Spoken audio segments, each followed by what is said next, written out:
बिस्मिल्लाहिर्रहमानिर्रहीम। अस्सलाम वालेकुम। आज के लेक्चर में हम एक्सरसाइज 2.3 को स्टार्ट कर रहे हैं, जिसमें हम कोई सी दो परमुटेशंस को मल्टीप्लाई करना सीखेंगे और इसके साथ साथ हम परमुटेशंस का इनवर्स भी फाइंड आउट करना सीखेंगे। इसमें क्वेश्चन नंबर 1 से स्टार्ट करते हैं। Multiply the following permutations. इस क्वेश्चन के 3 पार्ट हैं, जिसमें हमारे पास ये गिवन परमुटेशंस हैं और इनको हमने मल्टीप्लाई करवाना है। तो सबसे पहले हम इसके क्वेश्चन नंबर 1 के सोल्यूशन की तरफ चलते हैं और इसमें हम लेट करेंगे। इस परमुटेशन को हम अल्फा का नाम दे लेते हैं और इसको हम बीटा का नाम दे लेंगे। Let alpha is equal to this one and beta is equal to this one. Then we have to find alpha dot beta. मतलब हमने इन दोनों परमुटेशंस को आपस में मल्टीप्लाई करवाना है। तो ये बात याद रखें कि परमुटेशंस के अंदर मल्टीप्लिकेशन का मतलब कंपोजिशन है। तो बेसिकली हमने इनकी कंपोजिशन को फाइंड आउट करना है। For this we have to calculate alpha composition beta. तो परमुटेशन की मल्टीप्लिकेशन का जो कॉन्सेप्ट है, इसको मैं डायग्राम के जरिए से यहाँ पे एक्सप्लेन करता हूँ। देखिए, हमने अल्फा और बीटा को आपस में मल्टीप्लाई करवाना है।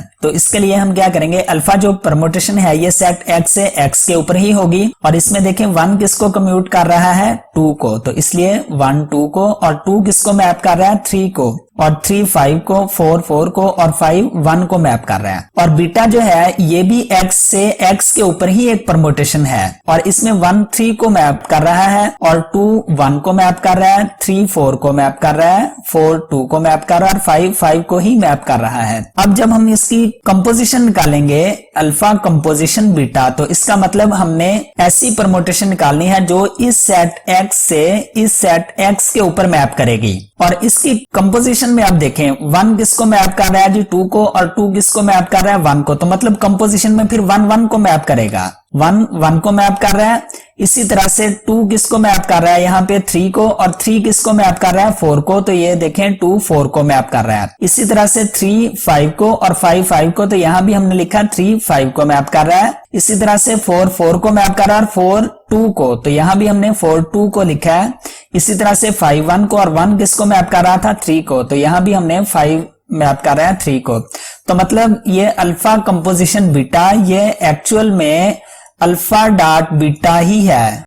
मतलब ये अल्फा और बीटा जो दो परमुटेशंस थी उनका मल्टीप्लिकेशन हमारे पास ये आ चुका है। तो अब इससे नेक्स्ट हम इसी क्वेश्चन के सेकंड और थर्ड पार्ट को सॉल्व करेंगे। अब इसका सेकंड पार्ट है अल्फा और बीटा, हम इनको नाम दे लेते हैं। Let alpha is equal to this one and beta is equal to this one. अब इसको हम डायग्राम के जरिए से नहीं बल्कि हम इसको डायरेक्ट सॉल्व करते हैं, अल्फा बीटा, और हम इसको मल्टीप्लाई करवाते हैं। Alpha beta is equal to alpha और बीटा, हमने दोनों परमुटेशंस को राइट डाउन कर देना है। उसके बाद फिर हमने क्या करना है, अब देखिए 1 2 को मैप कर रहा है, 2 3 को, तो इसका मतलब इनके प्रोडक्ट के अंदर 1 फिर 3 को ही मैप करेगा। अब 2 3 को और 3 2 को मैप कर रहा है, इसका मतलब 2 2 को मैप करेगा। 3 5 को और 5 किसको मैप कर रहा है, 1 को, तो ये देखें 3 1 को मैप कर रहा है। 4 6 को और 6 4 को, तो इसका मतलब 4 4 को मैप करेगा। 5 4 को और 4 5 को मैप कर रहा है, तो इसका मतलब 5 फिर 5 को ही मैप करेगा। 6 1 को और 1 6 को, तो इसका मतलब 6 6 को मैप करेगा। तो ये अल्फा और बीटा का प्रोडक्ट था। अब इससे नेक्स्ट इसका थर्ड पार्ट है, इसमें भी हम लेट कर लेंगे अल्फा और बीटा। इन दो परमुटेशंस को नाम दे लेते हैं और फिर हम इनको आपस में मल्टीप्लाई करवाते हैं। अब इसमें देखें 2 3 6 7 8 9, 2 3 6 7 8 9 ये इसकी डोमेन है। डोमेन को हम as it is write down कर दिया करेंगे। अब 2 8 को और 8 किसको मैप कर रहा है, 9 को, तो इसका मतलब 2 9 को मैप करेगा। 3 6 को और 6 7 को, तो इसका मतलब 3 7 को मैप करेगा। 6 7 को और 7 3 को, तो इसका मतलब 6 3 को मैप कर रहा है। अब 7 9 को और 9 किसको मैप कर रहा है, 2 को, तो इसका मतलब इनके प्रोडक्ट में 7 2 को मैप करेगा। तो ये बाकी की प्रोडक्ट भी आप इसी तरह से ही राइट डाउन कर सकते हैं। अब इससे नेक्स्ट क्वेश्चन नंबर 2 है, जिसमें हमने इनवर्स ऑफ द परमुटेशंस को फाइंड आउट करना है। तो इसको भी सॉल्व करने से पहले मैं आप लोगों को इसका कॉन्सेप्ट बताता चलता हूं। ये हमारे पास एक परमुटेशन अल्फा है और इसका हमने इनवर्स फाइंड आउट करना है। तो हम लेट कर लेते हैं कि बीटा एक ऐसी परमुटेशन है जो कि इस अल्फा का इनवर्स है। अगर ये परमुटेशन इसका इनवर्स है, तो फिर जब हम इन दोनों को आपस में कम्यूट करवाएंगे तो हमारे पास जो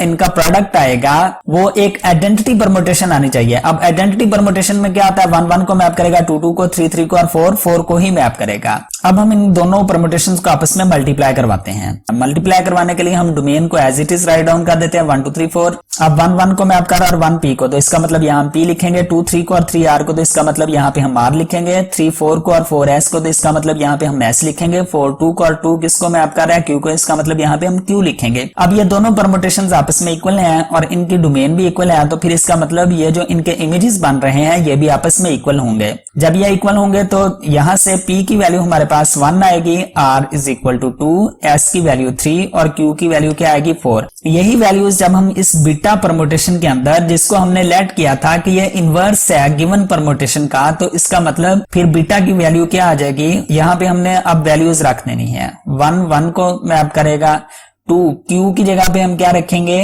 4, 2 4 को मैप कर रहा है, 3 2 को और 4 3 को मैप कर रहा है। तो मतलब ये बीटा इस अल्फा परमुटेशन का इनवर्स है। अब इससे नेक्स्ट मैं आपको बताता हूं, नॉर्मली हमने अगर कोई भी परमुटेशन हमारे पास आ जाती है तो फिर हम उसका इनवर्स कैसे फाइंड आउट करेंगे। ये क्वेश्चन नंबर 3 है, इसमें भी हमने इस अल्फा परमुटेशन का इनवर्स फाइंड आउट करना है। तो अब हम इसके सोल्यूशन की तरफ चलते हैं। हम लेट करते हैं कि अल्फा ये गिवन परमुटेशन थी और इसी का हमने इनवर्स फाइंड आउट करना है। तो फिर इसका जो इनवर्स है वो हम कैसे फाइंड आउट करेंगे, उसके लिए हमने ये जो डोमेन है इसको हमने इंटरचेंज कर देना है रेंज के साथ। मतलब इन एलिमेंट्स को हमने इस पोजीशन के ऊपर ले आना है और ये वाले एलिमेंट्स हम ऊपर ले जाएंगे इन डोमेन वाले एलिमेंट्स की जगह पे। Alpha inverse is obtained by changing the position of above and below elements and then rearrange। फिर हम इनको रीअरेंज करेंगे। अब देखें alpha inverse is equal to, हमने इन दोनों रोज की आपस में पोजीशन को इंटरचेंज कर दिया। ये काम करने के बाद फिर हमने क्या करना है, इसको एक ऑर्डर के अंदर लिखना है, 1 2 3 4 5 6 7 तक ये एलिमेंट्स हैं, तो फिर हम इनको इसी तरतीब के साथ लिखेंगे। अब देखें 1 4 को मैप कर रहा है, उसके बाद 2 2 6 को 2 6 को मैप कर रहा है, 2 के बाद 3 3 1 को 3 1 को मैप कर रहा है, 3 के बाद 4 4 3 को, इसी तरह से 5 2 को और 6 7 को और 7 5 को मैप कर रहा है। तो ये शॉर्टकट वे है किसी भी परमुटेशन का इनवर्स फाइंड आउट करने के लिए। अब इससे नेक्स्ट क्वेश्चन नंबर 4 है, जिसमें ये दो गिवन परमुटेशंस हैं F और G।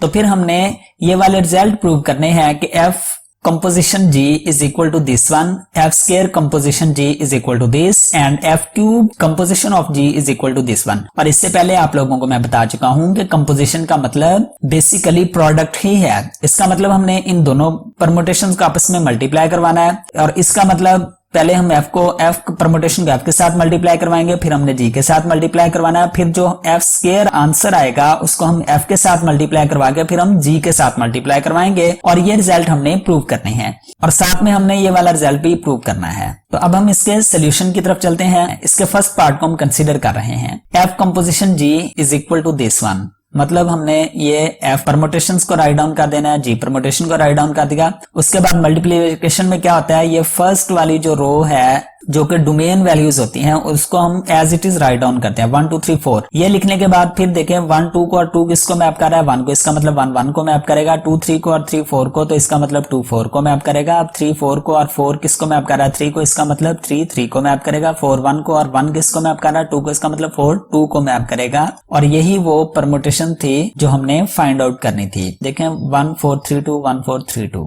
तो इसका मतलब ये वाला एक पार्ट तो इसका प्रूव हो गया। अब इससे नेक्स्ट है F स्क्वायर कंपोजिशन G। तो इसके लिए हम क्या करेंगे, पहले F परमुटेशन को F के साथ मल्टीप्लाई करवाएंगे। अब फिर इन परमुटेशंस की मल्टीप्लिकेशन के लिए ये domain values as it is हमने राइट डाउन कर देनी है। उसके बाद ये जो इनके इमेजेस हैं वो लिखने के लिए 1 2 को और 2 किसको मैप कर रहा है 3 को, इसका मतलब 1 3 को मैप करेगा। 2 3 को और 3 4 को, इसका मतलब 2 4 को मैप करेगा। 3 4 को और 4 1 को, इसका मतलब 3 1 को मैप कर रहा है। 4 1 को और 1 किसको मैप कर रहा था 2 को, तो इसका मतलब 4 भी 2 को ही मैप करेगा। अब हमने इसको मल्टीप्लाई करवाना है G के साथ, तो यहां हमने ये G परमुटेशन को राइट डाउन कर देना है। फिर हम इनको आपस में मल्टीप्लाई अगर करवाएं तो यही आंसर हमारे पास दोबारा आ जाएगा जो कि हमने प्रूव करना था। इससे नेक्स्ट स्टेप के ऊपर हमने F क्यूब को हमने G के साथ मल्टीप्लाई करवाना है, तो उसके लिए हम पहले F क्यूब फाइंड आउट करेंगे। F क्यूब फाइंड आउट करने के लिए जो हमारे पास आंसर F स्क्वायर का आया था इसको हम F के साथ मल्टीप्लाई करवा देंगे। इन दोनों परमुटेशंस को राइट डाउन करने के बाद फिर हम अब इसकी मल्टीप्लिकेशन करवा देंगे। क्वेश्चन नंबर 1 के अंदर आप लोग सीख चुके हैं कि हमने मल्टीप्लिकेशन कैसे करवानी है। इसी तरह से हम इसको G के साथ भी मल्टीप्लाई करवा देंगे और ये आंसर हमारे पास आ जाएगा जो कि हमने प्रूव करना था।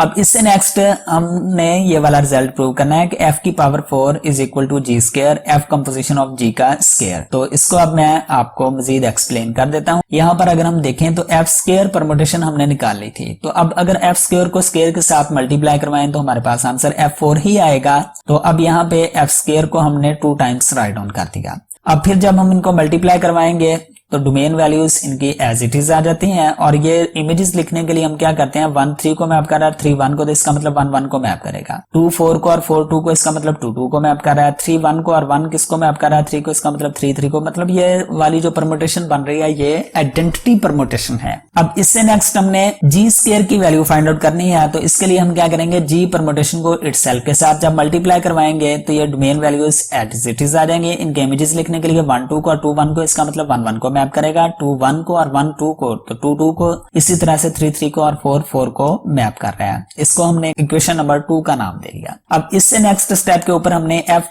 कंपोजिशन जी का स्क्वायर फाइंड आउट करना था। तो ये कंपोजिशन हमने पहले से फाइंड आउट की हुई है, तो इसलिए हम इसको 2 टाइम्स राइट डाउन कर देंगे। और इसको जब हम मल्टीप्लाई करवाते हैं तो ये भी आइडेंटिटी परमुटेशन ही आती है। अब अगर हम तीनों इक्वेशन से देखें तो तीनों का आंसर क्या आ रहा है, आइडेंटिटी परमुटेशन आ रही है। तो इसलिए फिर बाय 1 2 3 वी गेट f की power 4 is equal to g square is equal to f composition g का स्क्वायर। और यही रिजल्ट हमने प्रूव करना था।